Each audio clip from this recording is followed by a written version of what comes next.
Hey.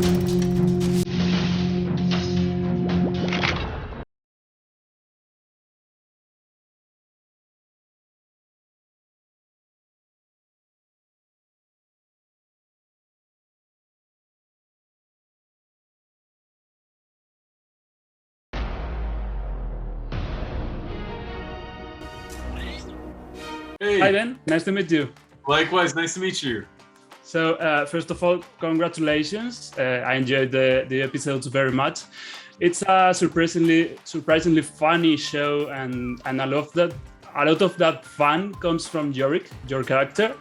I find it very refreshing that he's not this haunted, sad guy. He's very funny, even a bit clownish, and I think the character explores new ways of masculinity. Don't you think so? I think so. Yeah, that's a really interesting way of looking at it. I think so. I think there's a, it was exciting for me and for us, I think, to explore Yorick through he's kind of an unwilling participant in this. I don't know how many episodes you saw. Did you see the first two or the three? Three. So you can see in the scene with his mother, he really kind of lays it bare and says, like, I'm not special. I'm not as ambitious as you are. There's got to be someone who's better suited to be in this position and to have this responsibility. And for me, it's exciting stories where, it's kind of a hero's journey where someone like sets out and dreams of bigger things and wants to set out and accomplish something. But for me, it was like a little more exciting when it's like, oh, but what if someone doesn't volunteer for it? What if someone doesn't know what the heck they're doing? What if there's a real journey for this person, and a real trajectory of growth, like there's a lot of room for him to grow, a lot of room for him to mess up. And that was very exciting. And I think Yorick, I think I think that was a very fun dynamic to play with.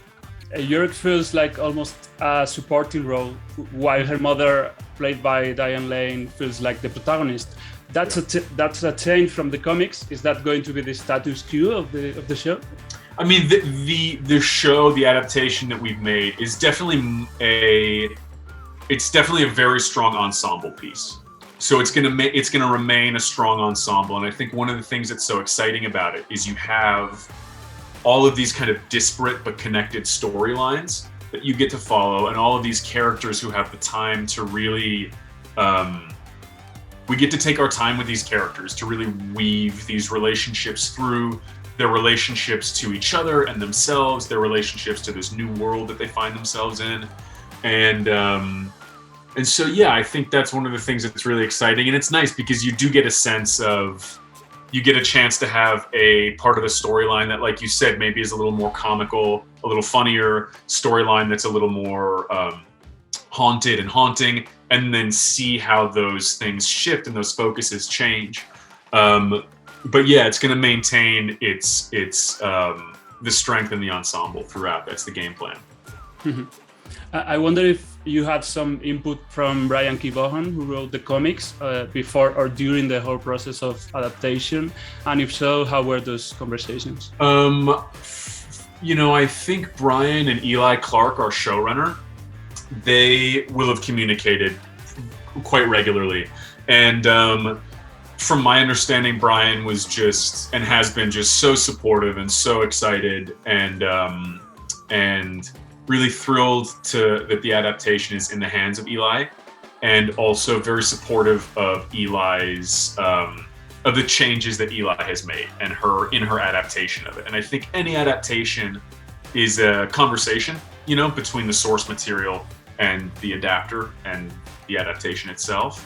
And I think particularly when it's one thing if you're like remaking a movie that's 50 years old, but when you're adapting something from the panels of a graphic novel to, the screen, it's a totally different medium. And so I think Brian was very aware that like is artistic license that will be taken to update the source material and to update it for a new medium. And so Brian, from the little kind of communications that we've had via other people, he's just been so cool and supportive. it's very exciting. It's fun. You know, we're all such huge fans of the graphic novel. It's exciting to know that like he knows who we are and that we're playing these roles. It's really cool. There are only two men among the characters, Yorick and Sam, who is a trans man. One of the unique things about this show is that women are the majority of both in the cast and crew, including writers and directors. Do you think that has had a positive impact on the show, and if so, how? It's a good question. You know, I think it's interesting when you have a majority, a cast that is a majority women, to have that reflected in the writer's room, which is cool. And you know, I don't know. It's a really good question. I don't know how to answer that other than to say, you know, irrespective of gender, this has just been one of the most inspiring and creative and talented and dedicated teams of people that I've ever been able to work with.